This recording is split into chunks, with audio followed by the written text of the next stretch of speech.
PhD scholars. And right now, 12 research scholars are working in his research group. He is currently involved with research projects on microfabrication, development of hybrid manufacturing processes, rapid prototyping, product development, quality management, value stream management, and development of lab-on-a-chip devices. He's the coordinator of Tinkering Lab, a wonderful concept that has come up by government of, being brought up by government of India through Atal Innovation Mission, and there are many other agencies. So he is the coordinator for this Tinkering Lab at IIT Roorkee that provides a platform for thinking, manufacturing, innovation, and fast-track commercialization of next-generation technologies and products. He is also looking after, responsibilities of Associate Dean, Corporate Interaction. So I believe this role of Professor Dwivedi is going to play a vital role when he is going to share his, experiences. So experiences in industry, then academia, and also as a liaison between the two. He is the recipient of several technical awards and social recognitions that includes Editor's Choice Paper for by Precision Engineering, Outstanding Teacher Award by IIT Roorkee, India, and multiple Best Paper Awards. This is what I do have in my records about Professor Dwivedi, but I know there are many more other things which are quite relevant to this. Uh, we'll say 1 minute. We'll take 1 minute time to brief about the group. Professor Dwivedi, we have started this program yesterday. It is under Atal Academy, sponsored by Atal Academy. You might be aware, a mission of All India Council for Technical Education. We have got 200 registrations from all across the country in all senses. I don't think any state is left whose participants are not there. However, 152 only finally confirmed to join. So we have started the whole program yesterday with 152 participants. We have multidisciplinary group. Like you have faculty members from different departments: electronics, computer sciences, electrical engineering, mechanical, production, and management area, even pharmaceutical sciences. So majority are from technical institutions. With this background of the group, I would hand over this whole meeting to Professor Akshay Dwivedi ji for his topic that he is going to deliver today, quality function deployment. I was talking about this topic yesterday when I was introducing, what is our tomorrow's program. Is a wonderful tool and one of the most popular tools to looking for customer's voice. And in detail, probably Professor Dwivedi will be the right person to talk about. So over to Professor Akshay Dwivedi ji for next 1 hour plus. So Professor Dwivedi will have this time till 3:15, so that we have a break of 15 minutes before we go for second session.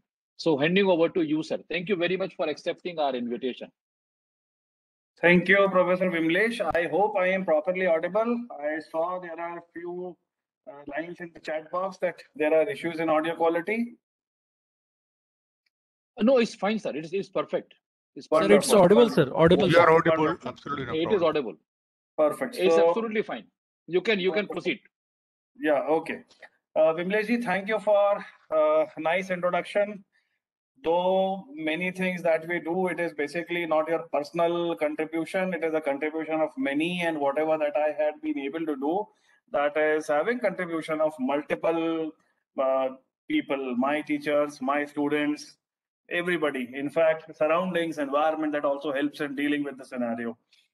So today, since I have a diverse kind of a background of audience, I will be talking about a topic in that same manner where people from all those backgrounds will be getting certain amount of benefit from my next 1 hour, 10 minutes talk.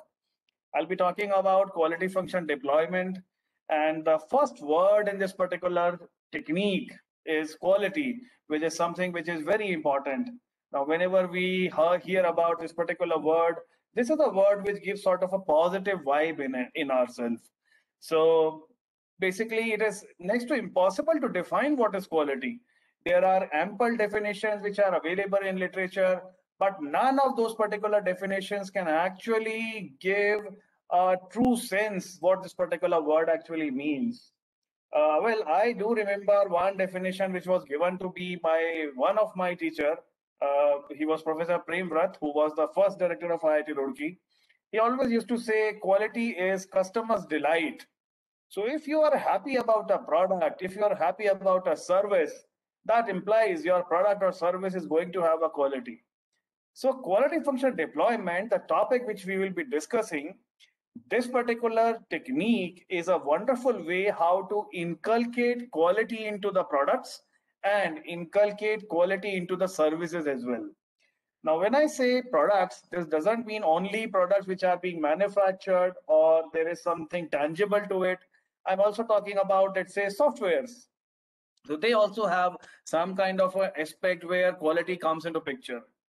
Now, since it is too difficult to identify first what are quality requirements, and again to understand what multitudes of customers actually need from a product or a service, quality function deployment basically provides a way to document those requirements. And once you are able to document them, you are in a much better position to actually bring in the quality aspects. Now, one important thing which comes when we talk about quality, there is an important thing which we need to understand. A customer will be having a feeling that a product or a service is of good quality if he is able to relate with the product. So this means if there is any kind of a personalized touch, if that particular touch is available, a customer will be more than happy to say that, yes, I am satisfied with this particular thing, or this product is too exciting. Now, way back, there were times when we had been wearing, let's say, formal clothes. So in those particular days, we had to take some kind of a fabric from market. We used to take it to a tailor. The tailor, he or she used to take our measurements and then make this particular shirt or trouser or maybe a lady's suit for us. And in that particular case, there was an individual identity which was there. Similar as a case when there were cobblers who were readily available, so we can just go to them, give them our feet size, and they can measure it. And according to your particular feet size, where you need certain level of comfort, the cobbler was able to design that particular shoe for you. But over a period of time, what has happened is industrialization comes into picture. And with that particular industrialization, we have identified that, yes, key to market success is right now mass manufacturing. So, of course, with mass manufacturing, standardization is something which has come up as a big thing. We have now sizes which are available for, let's say, shoes, even for certain trousers, sizes available for shirts. So you just don't have to worry about your individual size. You can just approach to a shop and tell them that, okay, I need a 42 color shirt, or I need a trouser which is having a waist of, let's say, 36. So there will be a prefabricated kind of cloth which is going to be available to you. You can buy that and you can use it. But in many of these particular cases, are you really satisfied with those particular products? Maybe you need certain level of customization. Maybe certain length of trouser is too long and somebody need to actually shorten it out for you, measuring your own specific size requirements. If they are possible, at least there will be something which will be relating you as a customer to the product. So quality function deployment basically tries to find out what is that particular individual identity requirement in a product, and that basically is going to key to market success. Now you see there is a typical question which comes into mindset of a customer. So if as a customer you want to buy a product, maybe if you want to avail a particular service, you often have this particular question in your mind: where am I related with the product? Let's say you just buy a ballpoint pen, and on that particular ballpoint pen, you know that the use is simple. The pen should be able to write in all sort of manners, whatever that you desire. Maybe a class of paper on which you have to write, the pen should be able to write on it. Second requirement will be that you should be able to hold that particular pen comfortably in your hand. So the grip portion should be good enough. Third requirement can be it should be lightweight. Fourth requirement can be it should be aesthetically beautiful. Maybe a wonderful color. Maybe it is made up of a material which is good enough to hold. For example, if I just give you a name of a company named Parker. So Parker pens are usually made up of metal. So you get a good feel if you hold them. Of course, that doesn't mean that pens which are made up of plastic are bad. But yeah, your individual requirements vary with respect to a product. So then let's say if you go to market to buy a pen, and on this particular pen, your name is engraved on it. Now, will you be happy to get this particular pen for you? Of course, not by paying an exorbitant amount of money for that. Yes, you will be happy. So here you will be actually having sort of an individual identity. Quality function deployment helps in fulfilling that. And how it does it, it basically identifies the quality requirement, what have to be there, and then it try to inculcate those requirements right from the design stage.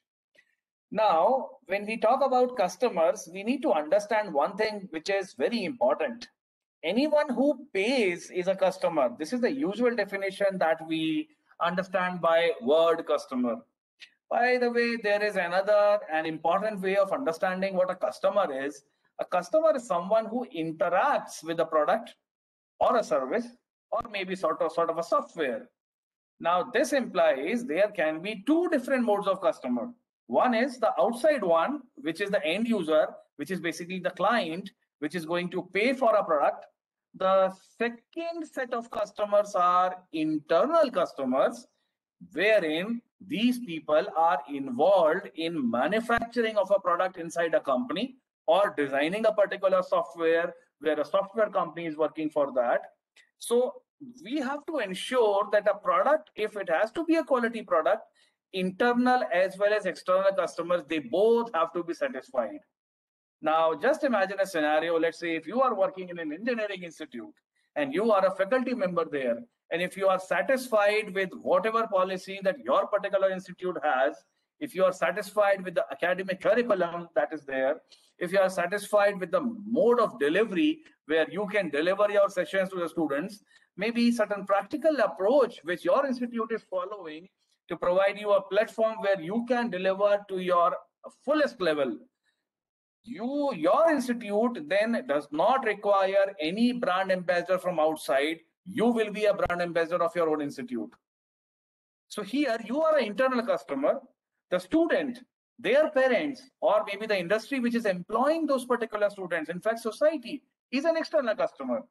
So we have to actually develop a particular system in a way where internal customers, the people who are inside an organization, and external one, they both are satisfied. And if that particular thing happens, please be assured any company which follows this kind of a strategy is going to be a market leader. Now, in this particular case, if you follow your customers where you identify what are their requirements, you will always be going in the right direction. There will be an incremental level of success, which is one fine day making your particular company as a global leader. Now, how to do that particular thing? The answer is you need to find the right path. Now, you see, there are multiple examples where right now the global giants for some cases, I will be giving some examples just to understand this particular concept in a better way. I hope everyone who is present here must be having some kind of a laptop or a desktop with them. And I also assume that, let's say, each one of us had got some kind of an customization with Windows operating system. Majority of us are right now using Windows 10 operating system, and it is a wonderful operating system. I really like it. That is my personal opinion. But some years back, Windows actually launched a particular operating system which was named as Windows 8. And it was a fine operating system, but it had certain level of serious issues. And what were they? The first time when I interacted with that particular operating system after going from Windows 7 to Windows 8, I was not able to find the start button on that particular Windows 8. So if I do not have start button, how do I actually open a program? So each time what I had to do is I had to search for that particular program in the search bar, and then that particular program for link would appear, and then I would be able to open it. Now that was a way where actually Windows did something wonderful, but it was useless for me. Why Windows did it in a wonderful way? In those times, Windows decided that, okay, now people will not be using the physical modes of input, for example, a keyboard or a mouse, but we will be having touch screens. So people will be going more towards the tablet side instead of using sort of a laptop or a desktop. So while you have a touch screen, you can have apps on them. So you just click on those particular apps, you can easily open the program. But what happened in reality is majority of the community did not change their hardware from laptop or desktop to a tablet. And we all know what is the current position of tablets even right now in market. This provided serious kind of a dissatisfaction in consumer mindset.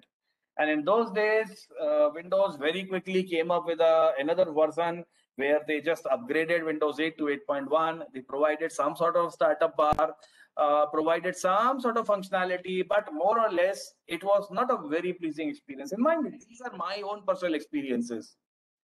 Very soon, Windows provided, or I should say Microsoft provided a free upgrade from Windows 8 to 8.1 and then from 8.1 to Windows 10.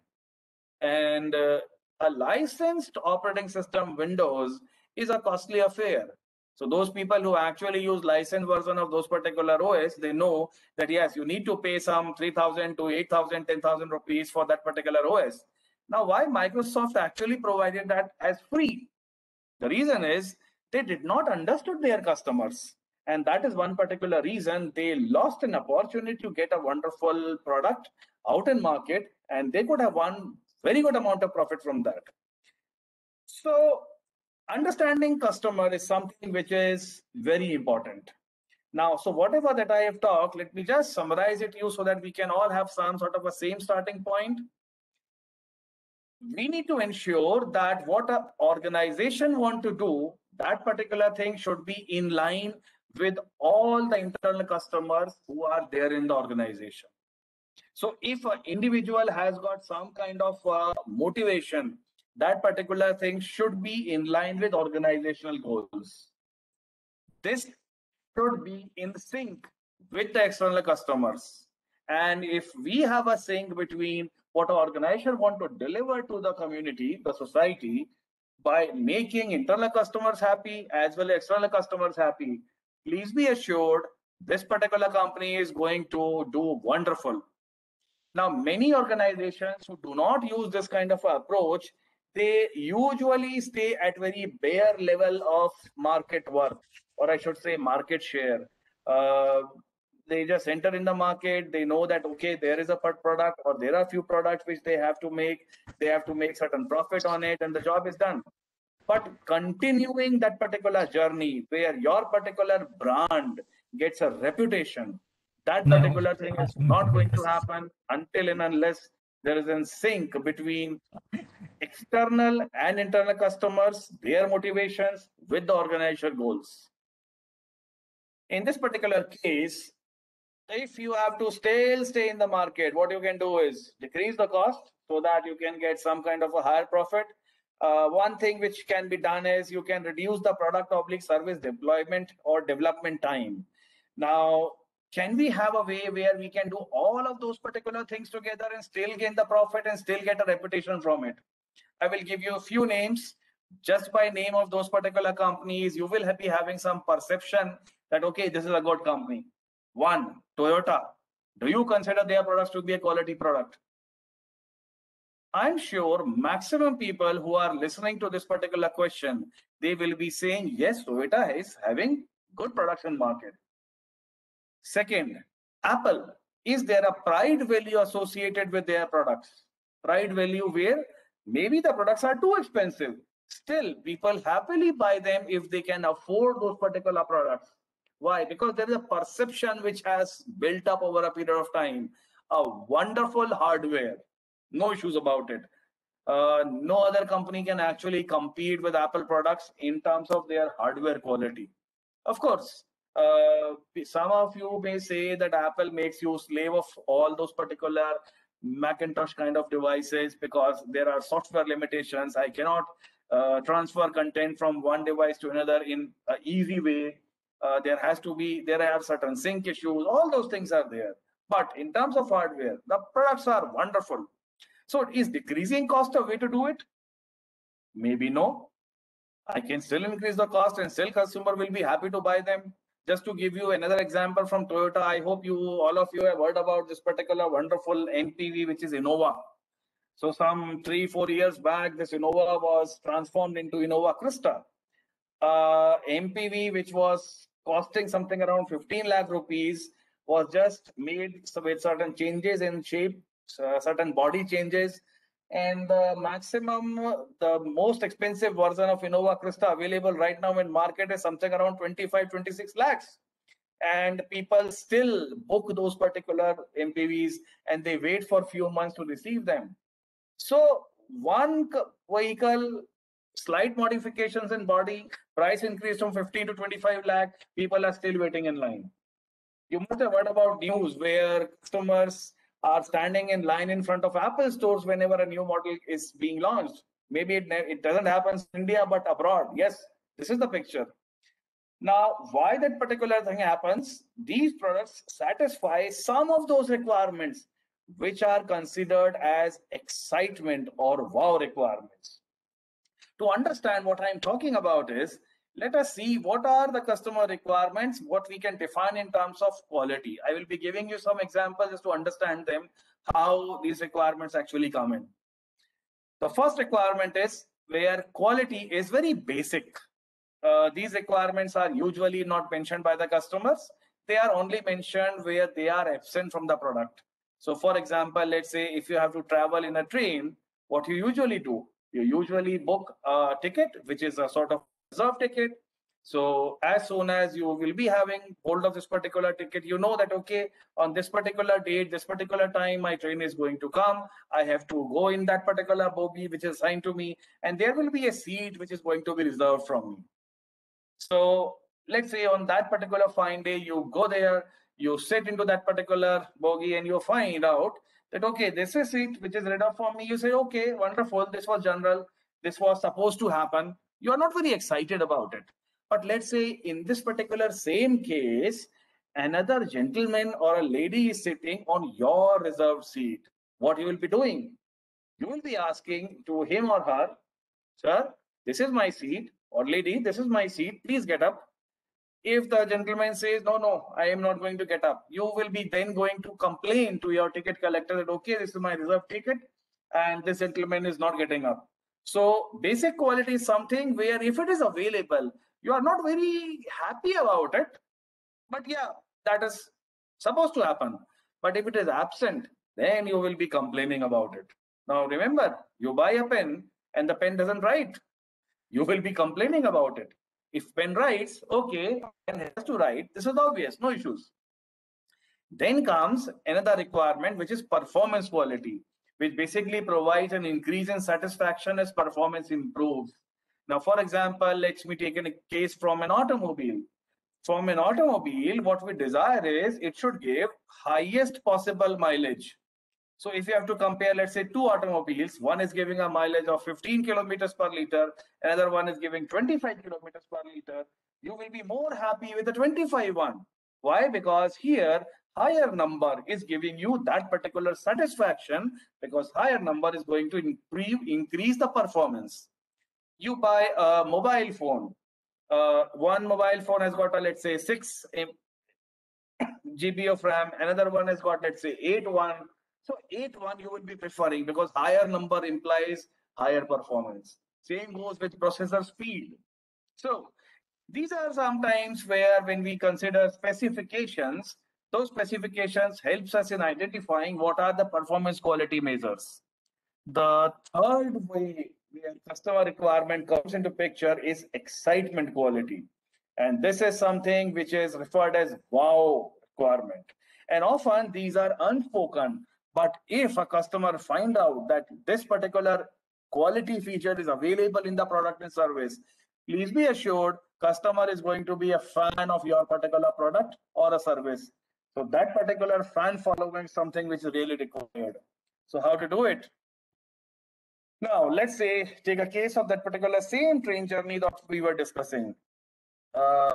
You have a ticket, you visited that particular railway station, entered into the train, train arrived on time, you entered in the bogie, there was a seat which was reserved for you, you sat on that particular train bogie, okay, train seat. Let's say it is a summer day, maybe month of June, maybe considering 22nd of June, and you boarded this particular train at, let's say, 2:30 p.m. Now, even if it is an air-conditioned bogie, while you were boarding that particular train, there must be a certain level of sweating that you had faced while you were moving towards the train. And courtesy, the environment, you cannot help about it. But now let's say you sit into this particular train, train started moving, and one particular lady or a boy comes to you close to your seat, wearing a wonderful uniform with a tray in his or her hand, and in that particular tray you have certain glasses kept on it, covered glasses, where on glasses it is written barista, and the boy or lady asks you, sir, would you like to have a cold coffee? Oh, you just had sweated so much. Your body may have this requirement. Your next question will be to this particular boy or lady is, okay, can I have it? How much I have to pay? And the answer that you get is, sir, it is free, courtesy Indian Railways. What kind of feeling you will be having? Free? Are you sure? The next answer that you get is, yes, sir, it is free, courtesy Indian Railway, considering the weather that we are having. This is one way where wow requirement comes into picture, where customer has certain level of excitement when this particular quality, which he was not expecting at all, he or she gets that particular quality. So excitement quality is something which, if possible, and if we can bringing that particular quality aspect to the products or services, or let's say a software, that is something which is very important. And this excitement basically differentiates us from the competition. Now, there's a particular Kano model which talks about customer needs. And if you look at this particular Kano model, I have a small kind of a model which is in front of you.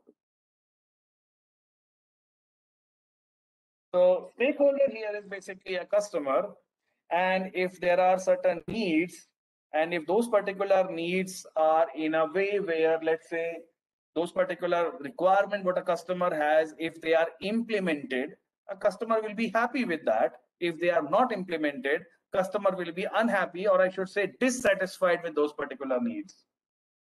Now, with Kano model, something exciting that comes in is, let's say right now when you have this particular product where you're interacting with the product first time, and if the product is of, let's say, good quality and all your needs what you have, if they are satisfied, this is going to give you some kind of a positive vibe.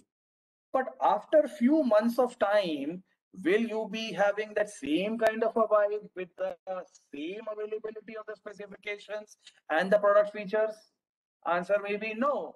To understand this particular thing, remember when you were a small child and whenever you had a new toy, you were very happy first time when you used that particular toy, played with it. After 3-4 days, maybe 7 days, your excitement actually gone down.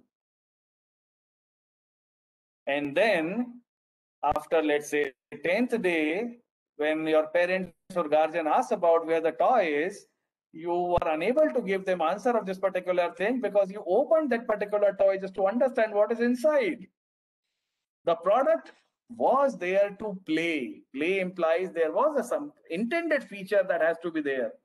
Here, when your excitement level dies down over a period of time, that particular excitement level is not going to retain that same level of excitement. So a product should actually deliver much more even with time. So just to give you a simple example, all of us are using touchscreen mobile phones right now. I can easily assume that. We do not throw those particular mobile phones in few days. We usually keep it for 6 months, for some maybe 1 year. Some of us may even go for 3 to 4 years. But does that particular product do something more for us over a period of time? Answer is of course yes. That particular mobile phone provides you a platform where you can install more apps, maybe for gamers, more games, maybe for those people who are related more with productivity, more productivity features which you can download and then you can install and then you can use it further. Product also gets certain software updates over a period of time. So your excitement level still retains. It may not increase, but that excitement level still retains. So what we are trying to do here is we have to ensure that over a period of time, when excitement level is going down, the delighters are trying to convert into the basic needs. Product has to do something more so that with more features, my delighters are still maintained, and then only I can have a return customer. Okay, please remember, whenever we talk about customers, there is an important thing. If you sell out some products or if you provide some services, and if the customer comes back to buy maybe another variant of your product or another service that you are going to provide, this means customer is actually depending on you. And if that particular thing has happened, please be assured your company is going to go into that particular zone where it can become a real market leader. So the key thought that we need to remember is quality function deployment helps in finding those particular requirements, bring in those particular technical concepts to fulfill the requirements, and then overall it is basically a valuable decision support tool.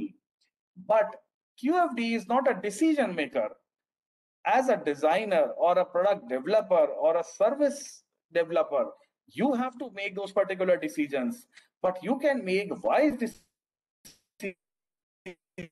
You have logic behind those particular decisions. So QFD is going to provide you that particular logic. It is going to provide you that particular documentation where you yourself, as well as your internal team, which is a development team, relating with all those particular people who are involved in the development, internal customers and external customers, all of them can be at same level. So there will be no silos in product development. There is a question. Let me answer that particular thing. I hope that is in the chat box.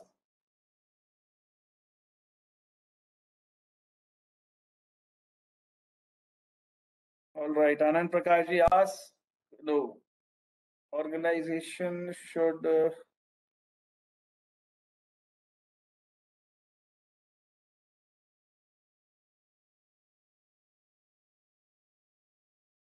all right, the question is which quality we should focus, organization should invest toward which quality, basic, performance or excitement?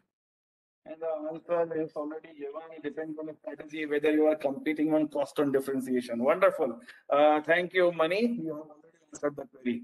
So, coming back, see, whenever we talk about quality, the first thing that we remember from this particular specific field is quality actually evolved as a quality control kind of a system, where the focus was that if you are producing, let's say, 100 different parts, and if there is one defective, that particular one defective should not go to the end customer. So basically, you are trying to segregate good and bad. That is the traditional way how quality comes into picture. So, okay, one is bad. I will be doing some rework or some scrap from that particular thing. Remaining 99, I will be moving them to the market so that I will be earning profit on them. So basically, when we talk about traditional concept, we are trying to minimize the negative quality. And here, the idea is, if nothing is wrong, everything is right. So from those 100 parts, if one is wrong, I remove it. Now remaining 99 are good. So they means they are good and everything is right. I can send them to the market. Here, whenever product development comes in, the usual cycle is you plan for a product, then you design for that particular product, you do some kind of a redesign, and then you finally manufacture it and sell it out in the market. Now, when you plan for a product, you need to do a market survey, because if there is a need in market, then only a product is going to sell. Who is going to find out that particular need? Usually it is that particular team which interacts with the customer, maybe an after support sales support team, maybe that particular team which deals with warranties and guarantees of your existing product and market. So they try to understand that, okay, you have an established product in market, that particular product is getting some kind of a feedback. That feedback can be then fed in to the designers where they can plan it in an effective manner. Maybe consumer says, see, your product has gone into a mode where now I consider it as an obsolete. You need to bring in more features. So though that particular feedback goes with the designers. One way is if there is a product which is completely new. So if you have to launch that particular product in market, you need to actually see whether do I have that particular customer set which is going to buy my products or not. Just to give you a very exciting examples, flying car, I want it. So let's say if I have a company which wants to make a flying car, and I do sort of a market survey in market, and I ask this particular question, boss, would you like to buy a flying car? Majority of people will be saying yes, but again, they will be asking me a question, at what price? I tell them, okay, some 10 crore rupees. The obvious answer will be no. So do I have that particular product in mind where I do not have a consumer mindset to buy the products? If I go in that particular way, then I need to understand that, okay, there will be few people who can splurge that kind of money. And in that particular case, I need to make this particular product, which I am going to develop, as quite exquisite. Very few products, but at a very high price. That is going to give sort of a pride value to them. But in this particular case, if let's say car, which is costing very less, if that is your idea, maybe again the customer mindset needs to be understood. We all have known about this particular wonderful Laktakia car, which was given by Tata Nano. And when this particular news came into market, everybody said, oh, it's only 1 lakh rupees. I will be buying that. But when the car actually entered in market, there were very few buyers. And right now it seems that the car has the production is stopped.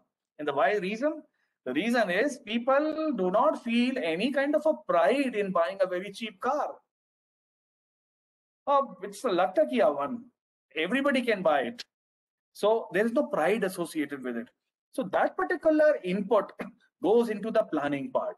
Now, a product development life cycle, or when a product is actually released in market, it usually follows a particular way, which is you plan for the product, you build all those particular features which are required in it, and then basically you are designing it. When you design it, you manufacture that. After manufacture, get some sort of a feedback from market, and then finally you manufacture the final product, send it out in the market. Now, if you expect once you launch a product in market, and then you are going to get that particular feedback.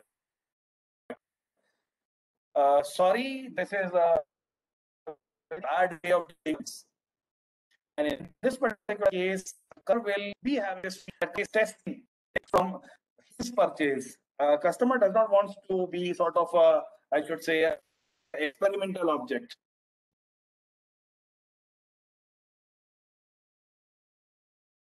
Just a minute.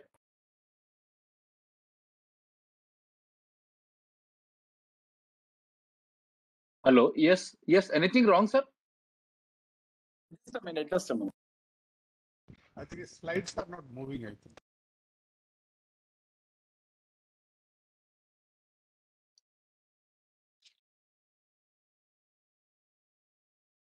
Yeah. Sorry, there was a urgent call. Okay.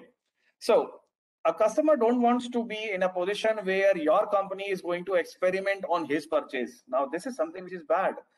You buy, let's say, a television, and the customer tells you that here the television is doing this thing bad or that thing bad, and that particular feedback your company is going to take and then improve on the product. Now, customer is already paid. He wants a very good product.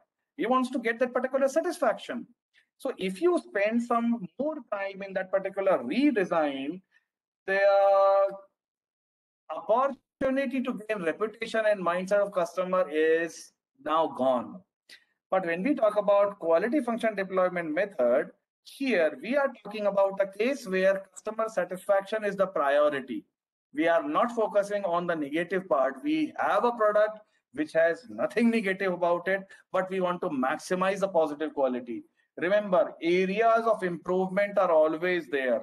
So how can you fulfill those areas of improvement? You can fulfill those areas of improvement when you invest more in the planning time. And if in that particular planning, you are already accumulating all the customer requirements, you can design a product which is going to take lesser amount of time. There will be lesser hiccups in redesign, and the product will be there and marketed at a very quick pace. When we talk about quality, it is basically a way where we enhance the productivity part. Remember, here we mean nothing wrong doesn't mean everything is right, and areas of improvement have to be there. We have to just identify them. Here, this is a very simple figure which talks about the quality lever. So what you see is the stages that we have for a product development or even a service development. There will be one thing which is going to be the design part. Then there will be another thing where the process for manufacturing that will be designed.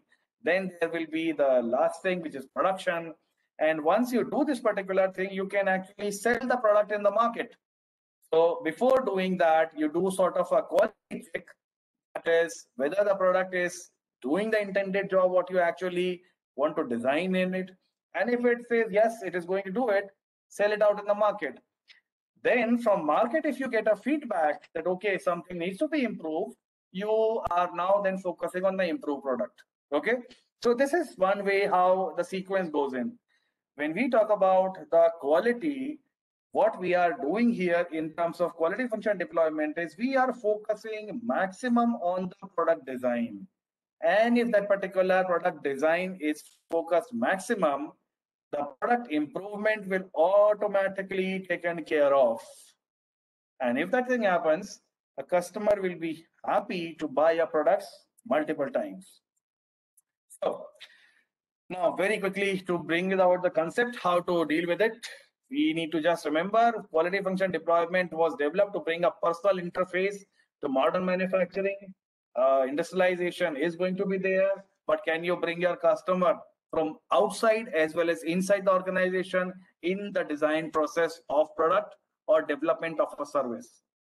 It helps organization to seek out both spoken and unspoken needs. This means the basic requirements, the performance needs, as well as the excitement requirements.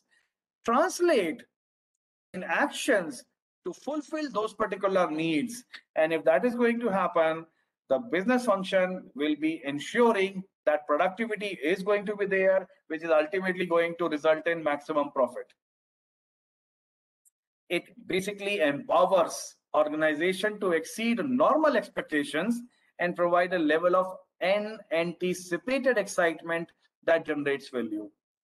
Now, the steps that we have here is, number one step is you need to understand what are the customer requirements. In this particular step, the next is what is the most important customer? So which is the target customer which we have to focus? To understand those target customers and their requirement, there is an elaborate process which goes into the quality function deployment part. Here, psychology, knowledge, quality system thinkings, that all comes in a tandem approach, where finally with using all of those particular things, you create maximizing positive quality. So overall, what you have is you have a comprehensive quality system where customers are satisfied at all times. More or less, it is a strategy to stay ahead in the game. So, the methodology for building, let's say, quality function deployment approach is identify what a customer desires. And here, this particular thing is identified or referred as voice of customer. So what a customer wishes in the product or service, if that particular wish is coming into the product, please be assured the product or service is going to do wonders in market. Just to give you a brief historical background, very quickly I will be explaining this particular part. It was developed way back in Japan in mid 1970s. Yoji Ekao was that particular gentleman who developed this approach. Sometime in maybe next 10 years, it was first employed in USA. And some example, just to give you sort of an understanding, Toyota used this particular approach where they were able to reduce 60% of cost to bring a new car model to market. It also reduced 1/3 of its development time. So you are able to reduce the cost of development, and you are also able to reduce the time for development. And once this particular thing happens, you can quickly upgrade your products in market. Upgrade your product means creating those particular features, enhanced features quickly in market. And if that particular thing is going to happen, customers will be happy to buy your products. Just to give you a simple example, by the way, this refers to a wonderful model which Ford had, and the car model was named as Taurus.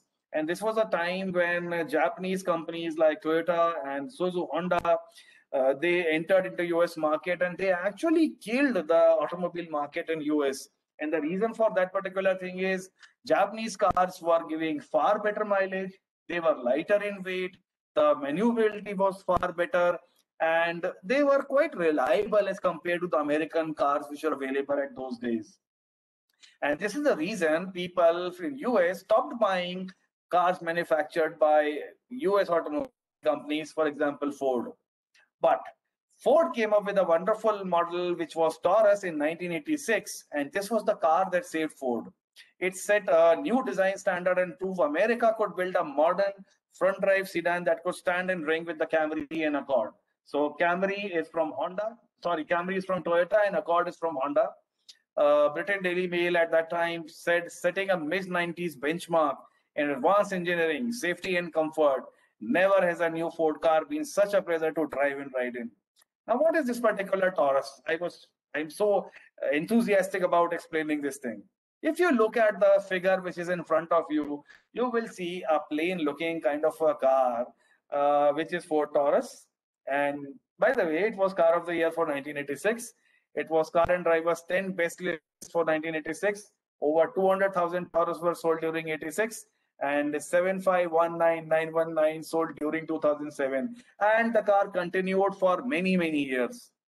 What Ford actually did here? See, very simple things.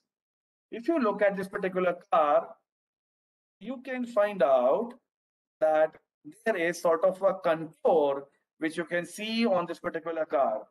The car had an aerodynamic profiling. Yes, it was quite big as compared to those particular cars which were available in US in those times, but aerodynamic profiling provided slight increase in mileage. Great. In earlier days, all the cars which were there in US were having sort of a profile which was not very good with aerodynamics. So contours, right? Another thing what Ford did here is they identified that in US, usually people travel for great distances. US is a big country having multiple states. And in those particular cases, they have a habit of sipping coffee while they are driving. Now imagine a scenario where you are driving a car for some 500 miles and you stop at a particular location, took that particular coffee cup, and you again start your journey. Now, in your one hand, you are holding that particular coffee cup. Where to keep it? To keep it on the dashboard. In those days, there was no space which was available. Ford Taurus provided space for coffee cup holders. Now, this may sound very simple, but in those days, in US, these coffee cup holders space was not available. Now, in present day, in all our cars, we have space to keep bottles, we have space to keep certain cups, everything is available. But this is now 2021. We are talking about 1986. So identifying customer requirements, a minor requirement. Okay, customer needs to keep a coffee cup. Where should he or she keep it? Let us provide that particular space. These were few refinements which Ford Taurus did, and the car was a hit. Now, when quality function deployment needs to be done, it has to be employed at certain levels. First and foremost, it should be employed at the beginning of every product. Now, when I say beginning of every product, this means you can have a project where that particular project is a new one. So of course, quality function can easily be done at the initial stage. Alternatively, let's say if your particular project is a case where it is developing products which are right now in market, but you want to just provide some sort of an incremental enhancement and launch a fresh version. So that is redesign. So again, in that particular redesign, you have to bring in quality function deployment in it. While doing so, customer requirement should be translated into measurable design targets. Remember, I multiple times used the approach should provide certain logic to take any decision. Then the approach can be applied to entire problem, or if there is a very big problem, a best way is to break a complicated problems into small sub problems and then apply quality function deployment to all those particular sub problems. So holistically, there is a complete improvement. Bad thing about the approach is, yes, it takes time to complete, but this particular time is increased only in that particular planning stage. After that,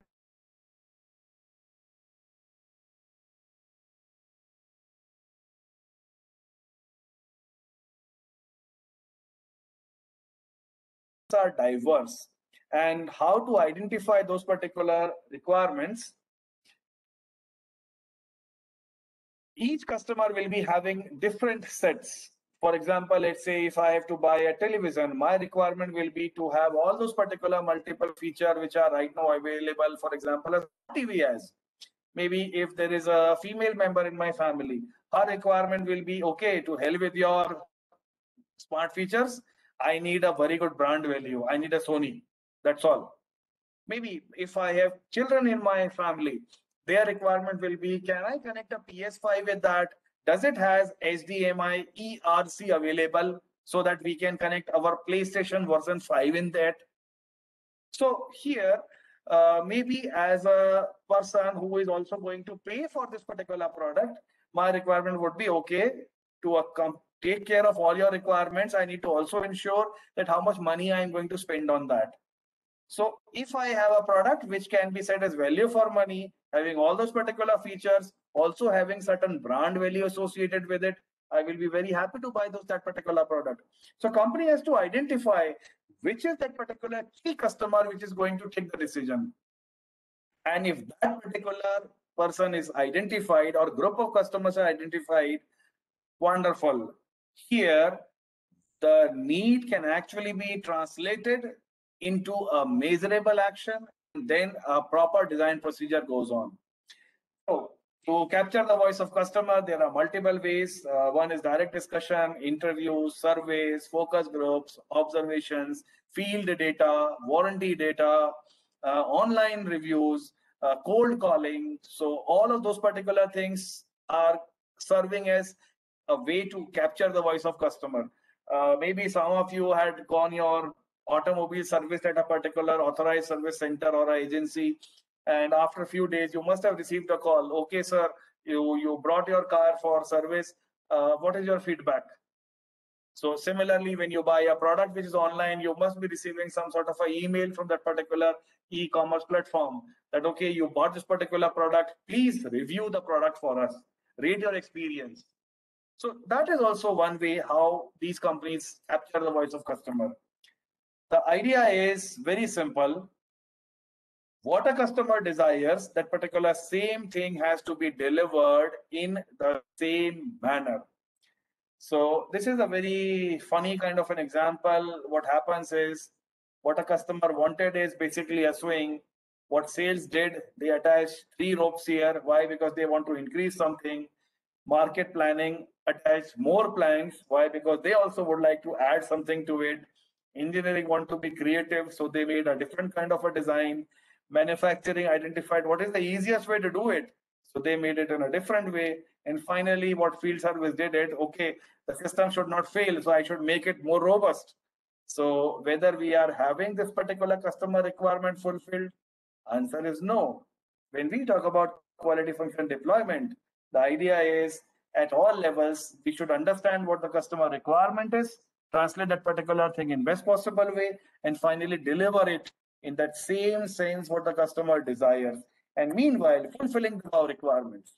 So whether it is manufacturing, making products, whether it is software, making or designing some software, whether it is any kind of a service, for example, banking, insurance, hospitals, all those particular things can actually use this approach. Now, very quickly, I will be explaining you how this particular approach works. Here, what we have is, we have to follow certain sequence of activities. Now, those particular activities develop a particular matrix, which is named as house of quality. In fact, quality function deployment is often named as house of quality approach. And reason for that is, when Yoji Akao explained this particular concept to people in US, he showed a particular figure where the figure looked like a house. And this is the reason why HOQ, or house of quality, name came into existence. Let me show you that figure, then we'll be coming back.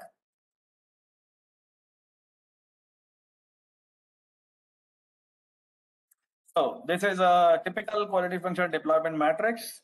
So what you have is, you have certain customer requirements which are there on one particular wall of house. You have prioritized customer requirements on the other side. Basically, you are trying to identify what is your particular product standing with the competition which is available in market. You try to identify what is the target value. In this particular case, whether you are able to fulfill your priorities in terms of profit as well as market share. And there's a particular sort of a roof which is on top.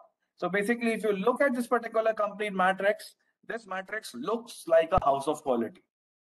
And to do that particular house of quality, there is a proper procedure which comes into picture. So I will be explaining that particular thing by means of an example.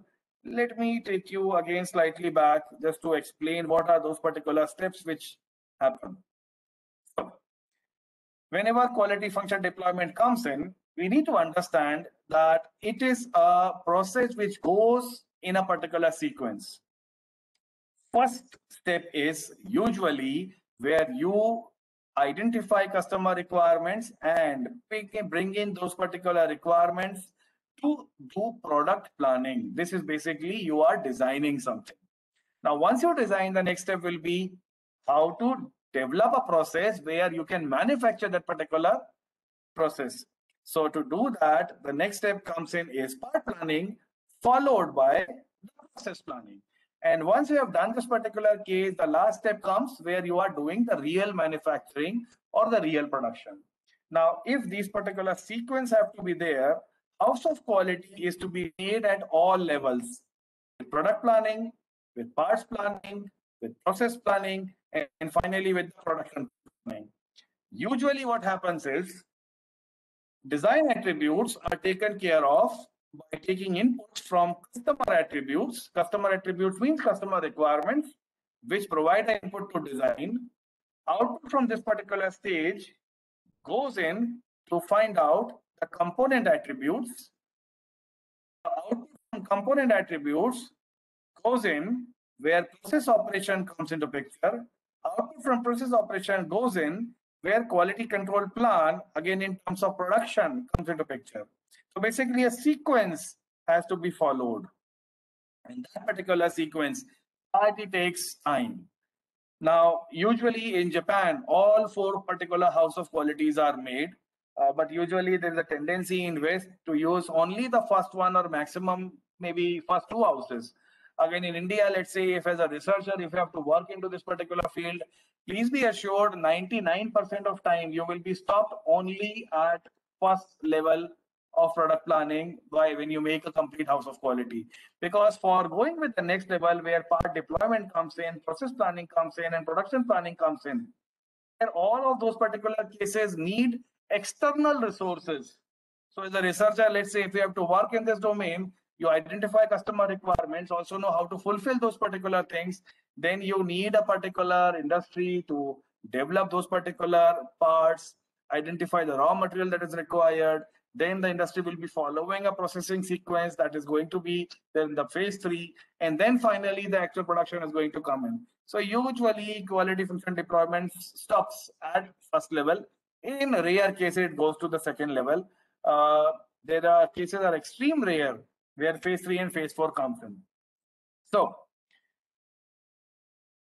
let me show you one house of quality just to understand what needs to be done. Okay, so this is a complete house of quality, and we'll be talking one by one what this house of quality is, how to make it. Okay, the complete house of quality requires a priori customer requirements. Those particular customer requirements are put in on the left side of the matrix. So the house of quality which is in front of you is basically a house of quality where a harness is going to be designed for mountaineering purpose. All right.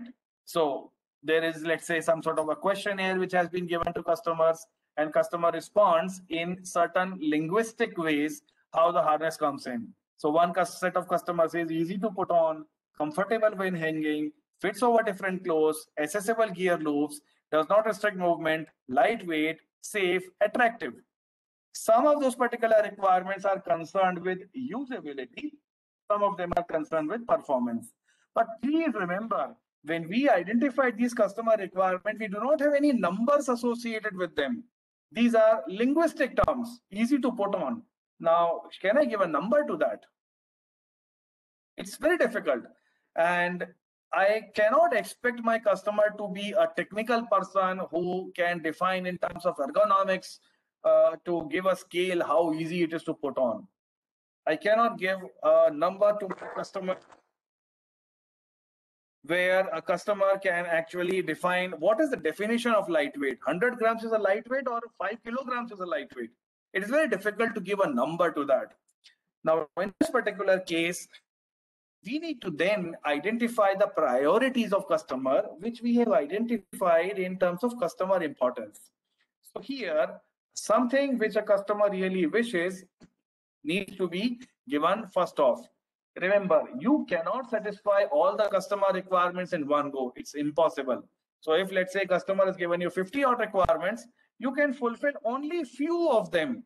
But if you make a priority of those requirements, it will be a better product that will be developed by this particular procedure. Of course, I need to fulfill all of them. That is my ultimate wish. But I need a starting point. So priority is something which now comes in. The next thing which comes in house of quality is the portion which is referred as house. House. The customer requirement is given a name which is what. So what a customer desire needs to be fulfilled by how it can be done. Now, in this particular case, when house comes into picture, we have certain technical descriptors coming into picture. Now, those technical descriptors can be a number. They can be with respect to certain standards which are there. For example, meets European standards. So European standard means there will be certain number which is going to come into picture. Harness weight. So now there will be a standard which is going to define the weight of harness. Webbing strength. Now strength can always have a number associated with it. And these are engineering requirements. So technical descriptors, they basically comes into the top part. Now, the next is how these what's and hows they are related. So in this particular case, let's say if I have to give sort of an understanding and just sort of a case where safe needs to be linked with European standards. So European standards, when they are made, they ensure that this particular harness is going to retain a particular weight even with certain jerks coming in. So safety has a strong relationship with European standards. Okay. Fits over different cloth is basically a usability requirement from customer. And when I talk about its relation with European standards, I do not have anything. Why? Because European standards do not define that particular thing. But fits over different cloth has got a medium relationship with the sizes which are there for this particular harness. So in this particular way, you try to identify all those relationships, what I have here from the what's and the house. Now, agreed? So in case, let's say, if I can fulfill all these particular technical descriptors or requirements, do I get something good from it? Now, the top portion of this particular house is referred as interrelationship matrix, which looks like a triangle. So in this particular case, many a times, technical descriptors also have some kind of a interlinking. For example, meets European standard has got a relationship between webbing strength. Harness weight is not going to have a relation with webbing strength. Meets European strength has got a strong relationship between number of buckles. So European standards define how many buckles have to be there. So if you are taking care of this particular European standard, number of buckles will automatically come into picture. Now, taking this particular thing in a proper planning phase, now I come to the planning matrix, which is the right hand side of this particular matrix, which is now referred as planning matrix. Here, what you can see is our product. This means the product which this company has in market. It is compared with competitor A product, competitor B product, and then finally this identifies what are those particular aspects in your product which are exceeding in customer requirements. What are those particular products where you are far behind those particular products? Just to take an example, our product and competitor A product both are given 1 ranking here, whereas competitor B here is at 5. So this means competitor B has basically an edge in this particular case. If I can do something to compete with that particular edge, wonderful. If no, I will have to find a way where I can actually bring exclusivity in my products. So just to give you, let's say, one example, what can be done in this particular case is the maximum number which I have here with our product is 4. In 2 scenarios, safe and comfortable with while hanging. So if I look at, let's say, this particular example where when competition comes in, my design looks to be more safe as compared to the competition. Can I advertise my product in a way just by putting in slightly more technical things, by improving the features in my product in terms of safety so that I can have an edge here? Now, this is a long-term strategy which can be followed. So, okay, your product may be beautiful or flashy, but my products are aesthetically pleasing, but they are very safe. So you identify that, okay, how quickly or how you can bring in more customers into your particular domain. Now, with this particular understanding, the next step which comes in is you calculate certain weights, and with those particular weights, you have quantifiable numbers. Now, when we go at the bottom portion of this particular house of quality, we are now basically going to certain design targets. Now, with those particular design targets, what you can see is our product is right now of 174 grams, competitor A is 193, competitor B is 157. So is it possible to have our product which is slightly in line with the existing product? So our product is basically more heavier than the competitor B, but of course lighter than A. So can I come close to competitor B in some case? If yes, wonderful. Now, in this particular same case, let's say if padding thickness comes into picture, our product is having a padding thickness of 4 mm. Competitor A is having very thick padding, B is having 3 mm. Should I retain this particular same padding or should I slightly increase it? It basically tells you in a way where you can identify what is going on with the competition and market by keeping the what's which is customer requirements. Overall, once you complete this particular house of quality, things become much more better. Since I do not have much time available with me at this particular session, I request you to note down a name, and if you just do a small sort of a Google search, you will identify that quality function deployment approach has been used in multiple scenarios, products, services, food industry, chemical industry, pharmaceuticals, and this particular gentleman has done a wonderful job for that. The name is Glenn Mazur, Glenmazur. So just do a small Google search, you will identify some wonderful work which has come up from that. And in fact, over a period of time, what we have also seen is, in terms of quality function deployment, certain level of extraordinary research elements coming. Vimleji, just a minute. And that particular research element is where when you have to identify the priorities, many a time it's very difficult to give those priorities. For example, in this particular case, the way that was followed to select customer importance was, okay, ask the customer, in your opinion, amongst all these particular customer requirements, which is most important? So customer says, okay, with my requirement, does not restrict movement is the most important.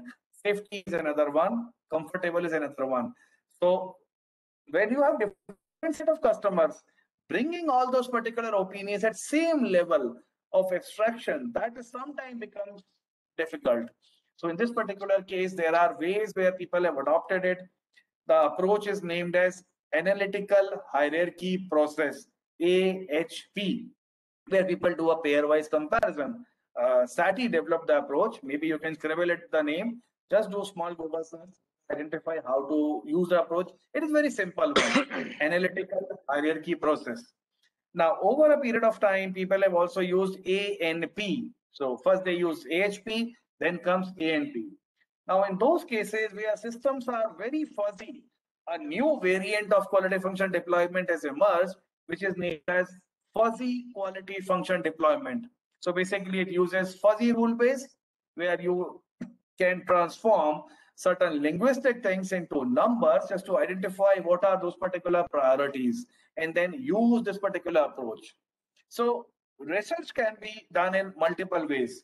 By the way, there was a question in chat box. Please repeat the name. The name is Glenn Mazur, Glenmazur. Okay, Vimleji, you were saying something. No, nothing. In fact, I was just to request you that can you type the name of that author on the chat box if it is possible for you? Yes. Because these names are sometimes confusing. So if you can text it, that will be a great help to all of us. Done. Glenn Mazur. Okay. Yeah, got it. I started working on this particular approach way back in year 2002. And it was the first job that we did was very good. What we did is we designed what are the requirements for a tertiary KL operation theater. Now, remember, I have a background of a mechanical engineering. Now, with a person of this kind of a background, how to design an operation theater? That is something which is far off from the specific expertise domain. But outcome of that particular project was so good that we were able to design operation theaters in some of the finest hospitals in the country.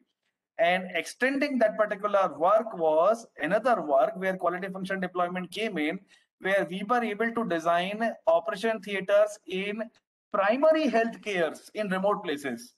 Now, sterilization is something which is a primary requirement in an operation theater. It has to be a zero bacteria environment. And we know that what are the kind of facilities that are available for sterilization in remote areas, PHCs, CHCs. So we identified what can be architectural ways how this particular approach can be done. Recently, we have done work on quality function deployment where we try to identify the satisfying measures for public sector companies. In fact, all the public sector companies in India, we did a very good sort of a questionnaire. And then from that particular questionnaire, we identified that what are those particular key performance indicators what a company should provide to its employees so that the zeal to work and zeal to work with Excel that particular thing is maintained. So quality function deployment in one way goes with operation theaters. So what I'm talking about is basically a service, but in an operation theater, there will be multiple products. So it goes into those particular products. When I talk about zeal to work for public sector, this is basically human resource planning. It goes into that particular part as well. Recently, one of my candidates is working for improvement of leather industry in Ethiopia. So again, in that particular case, he is using quality function deployment. And then in certain case, this entire work is also being currently performed in textile industry of Indonesia. So again, this has multiple applications. Now, just to give you a sort of one book which can serve as a sort of standard for some introductory part, there's a wonderful book on total quality management where the authors are Besterfield. So I hope you can easily get access to this particular book. It is quite cheap book, available in Indian edition. You will find out multiple examples where quality function deployment has been used. And in fact, it also talks about the complete numerical part. So in this particular 1.5 hour, whatever that we have, I skipped that particular numerical part, how to calculate the weights, how to calculate those particular targets, because time doesn't permit me. But of course, if you just approach this particular technique by using the book of Besterfield, the title is Total Quality Management, you will find multiple examples where you will know that, okay, how to make those calculations. Okay. One humble rule which has to be followed in this particular approach, and which is number one rule not to be violated at any point of time. That rule is follow verbatim. Now, when I say follow verbatim, this means word by word. Now, why I said this particular thing is, see, here in this particular case, when I was collecting customer requirements, and if customer says easy to put on, and if as an engineer or a designer, I try to put in, okay, easy to put on means I can write something technical about it, maybe defining some sort of a technical way to do it. That is going to actually remove the customer's element from this particular part. What a customer says, write that particular thing. Your technical inputs have to be here on the top part, which is technical descriptors. So first step in the first house of quality, follow verbatim is something which is required. Now, one thing which is to be remembered is, let's say that in this particular case, you have made your first house of quality. And if you have to make to the next level, the next house of quality, in that particular case, what is required is the technical descriptors, which are here as an output, they will be serving as an input for the next step. Just to explain the concept, what we have is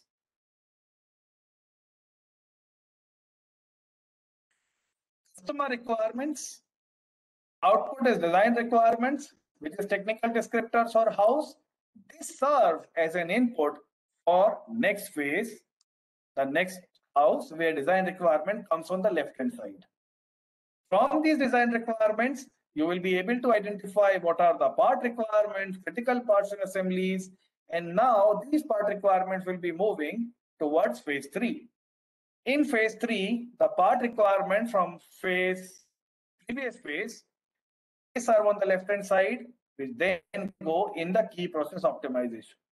And once this particular complete work is done, the last phase comes in, which is key process optimization from the previous phase, which identifies the actual production requirements. Once this thing is done, your products are ready for market launch. Now, one thing which is very important is, if you follow this particular approach, please be assured that your customer is involved right from the step 1. So even if there are some shortcomings, a customer will be happy to accommodate those particular things because he knows about the background. And customer here is not only the external customer, we're also talking about internal customers. That will be all. If there are any queries, please ask me. Thank you very much.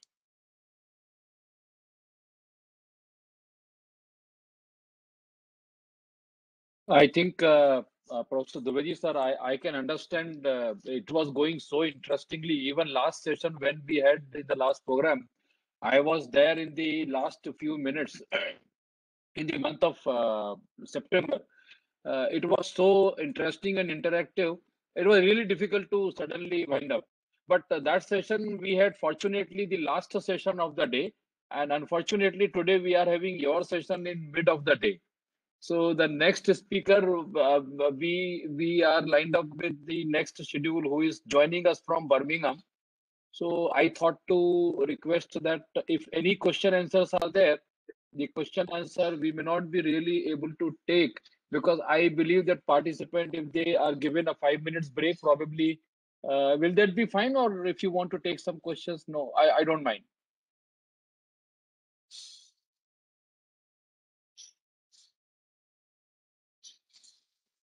Okay. Then, Dwivedi sir, so nice of you. Thank you very much. From all the participants on behalf of the institute and the department. Am I audible, sir? Yes, Vimleji, you are audible. Right, sir. It seems you are out of station, you told, na? You are not on station. Yeah, Vimleji, actually, courtesy COVID, I had to lose my mother last month. So I am right now at Gwalior. Oh my God. Taking care about some legal kind of requirements what are needed. So this is one issue. Well, Okay. that's a different part. To all participants, I have a humble message. If you have any query, please feel free to contact me. My email address is there on the IIT Roorkee's website. Just look at the faculty page. You will find out my details. And if you feel that there is we are anything going to share with I them. can help you, I will be doing that. Next is, if possible, maybe after this COVID, let us have some sort of a physical interaction. Quality function deployment is something where I can talk for days. It's not in 1 hour. I know that. This is the wonderful Yes, approach, yes, and I know. it is really useful. Okay, so thank you, Vimleji, for this opportunity. It was wonderful interacting with you. Thank you, sir. very much. Thank you so much. Okay. Thank you so much. I'll request all the participants to join the second session, say in after 5 minutes or so. Because the expert has already joined, we are having some test runs before we start the session. He's from UK, so he was a little worried. So take 5 minutes time and join to the session 2. I'm going there. Thank you.